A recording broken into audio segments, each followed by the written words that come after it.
Bonjour, je m'appelle Magali Ollier, je suis animatrice du groupe Germe de Saint-Étienne qui s'appelle Énergerme. C'est un réseau aussi, Germe, que j'anime moi avec beaucoup de plaisir parce que c'est un groupe de 15 à 20 managers.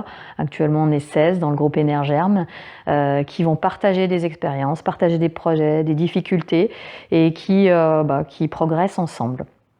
Je suis aussi formatrice pour des agents de la fonction publique territoriale sur les questions de reconversion professionnelle. Je suis assez passionnée par les questions d'usure et j'oriente aussi mon activité vers l'ingénierie pédagogique avec une spécificité de l'ingénierie pédagogique, c'est la pédagogie. C'est l'art d'apprendre ensemble. Pair vient de pire en anglais. Pas le pire, le meilleur en fait, c'est le fait d'apprendre entre pairs. Voilà, je suis passionnée par toutes les modalités pédagogiques qui rendent une formation efficace.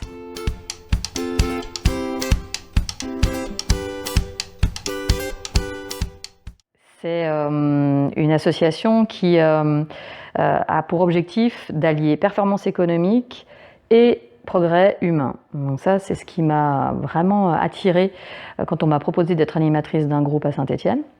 C'est environ 15 à 20 managers qui vont se retrouver pendant 8 journées de formation sur une année, avec 3 journées, un rythme semestriel de 3 journées avec 3 intervenants experts, et puis une journée de capitalisation. Ça aussi, ça m'a séduite parce que on pouvait travailler sur les apprentissages et voir comment on utilisait une connaissance théorique sur son terrain professionnel. Qu'est-ce que je peux dire? Parce que je ne fais pas que ça, mais je suis aussi formatrice auprès de publics de la fonction publique territoriale sur des questions de reconversion professionnelle.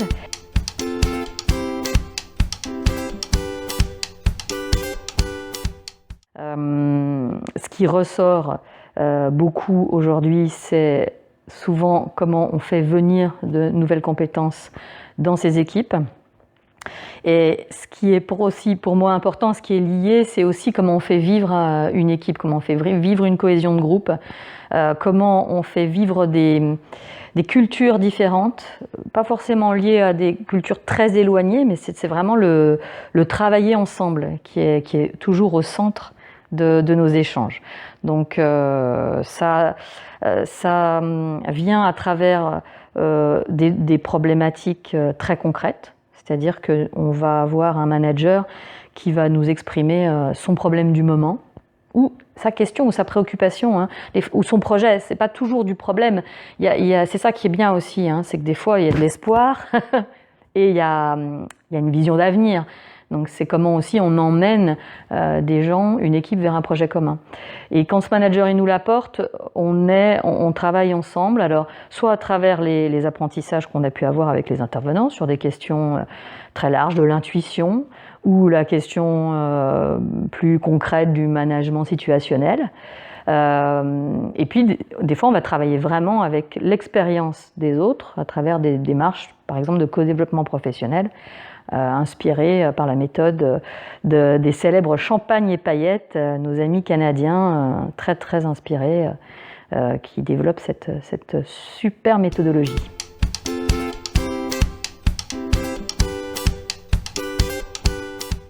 Ce qui me vient, par exemple, c'est comment un manager se retrouve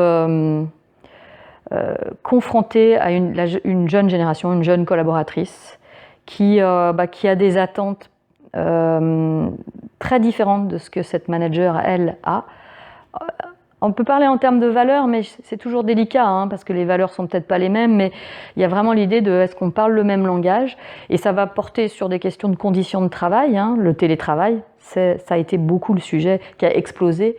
Moi, je me suis intéressée au télétravail depuis plus d'une dizaine d'années, et aujourd'hui, je vois cette préoccupation exploser. Et sur le terrain, ça donne je veux plus de télétravail.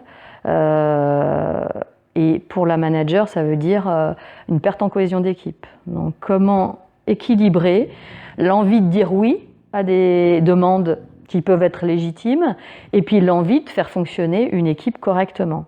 Et ça c'est sur ce sujet-là très précis. Mais c'est sur énormément de sujets que vivent les managers.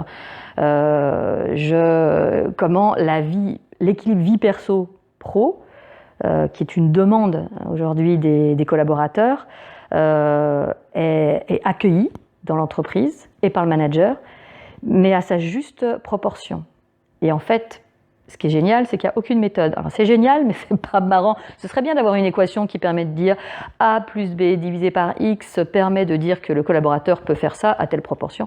C'est pas ce qui se passe sur le terrain. Ce qui se passe sur le terrain, c'est de l'émotion, de la parole, de l'effet miroir et les fonctions d'accompagnement et d'échange qu'il peut y avoir chez Germe ou dans d'autres processus d'accompagnement permet au manager de s'entendre dire des choses par rapport à ça. Et il fait son chemin par rapport à tout ce qui l'entend, qui le touche d'une certaine façon dans son équipe.